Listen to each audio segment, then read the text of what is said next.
The year 1814 marked a crushing defeat for France.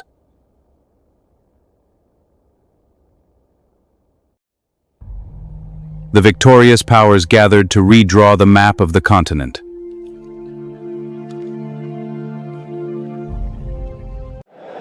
After Napoleon fell, Europe celebrated, but fear was hiding behind the celebration. France was no longer dictating terms. Now terms were being dictated to her. An envoy was appointed to negotiate, and it was expected that he would beg for mercy. He took a back seat and waited until they had no choice but to come to him. But instead, he engaged in a much more dangerous intrigue.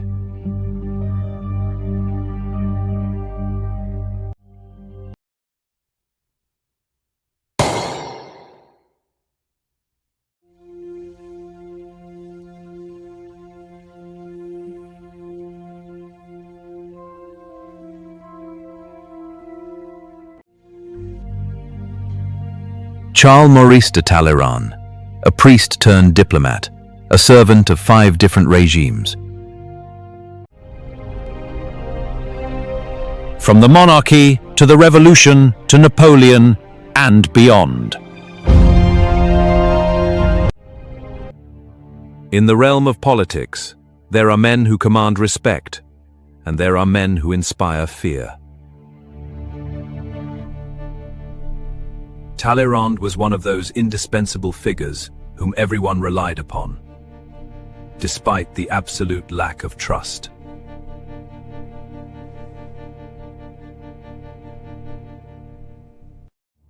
He was acutely aware of a frightening reality.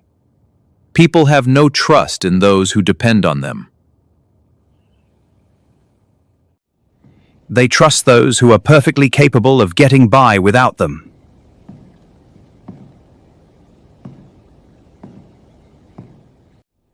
He never asked for anything, never rushed events, and never said more than was required.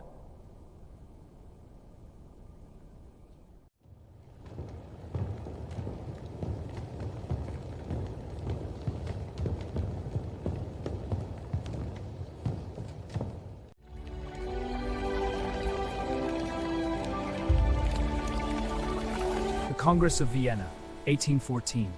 Napoleon's conquerors arrived. Russian Tsar Alexander I, Austrian Chancellor Metternich, and Lord Castlereagh representing Great Britain. Because the one who speaks less makes others expose themselves more.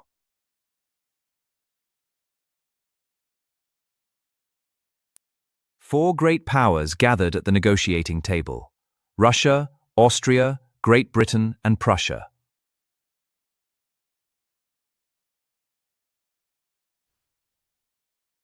They had come to divide what was left of the world. France was the loser. Everyone expected a man who would come to beg, a man who would negotiate on his knees. But Talleyrand went to no one.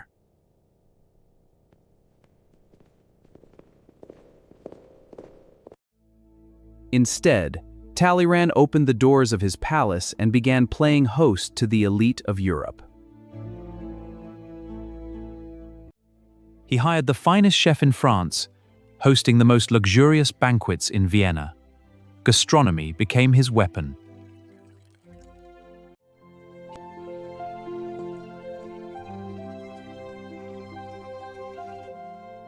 He did not speak of politics. He asked for nothing. He did not negotiate. Instead, he forced kings and ministers to be the first to show their hand. He simply left them feeling that they couldn't wait to return tomorrow. He simply left, and that is where real dominance lies. When your presence becomes an undeniable habit for others.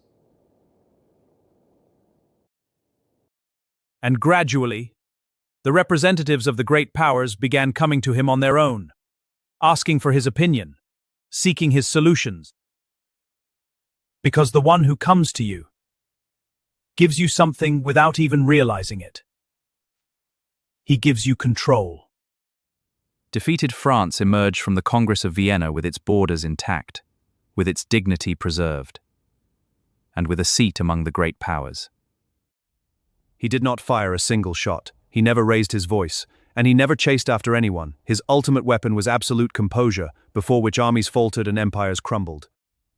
Years later, Robert Greene would record this principle as the 8th law in his book, The 48 Laws of Power.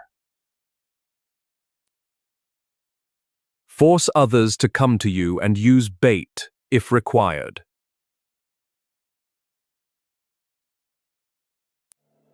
This law doesn't tell you to be passive. It says, create the circumstances where the other person moves toward you on their own.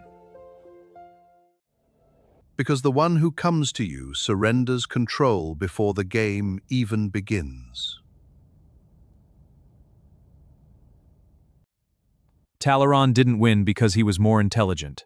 He won because he understood one key truth: whoever forces others to come to them controls the situation.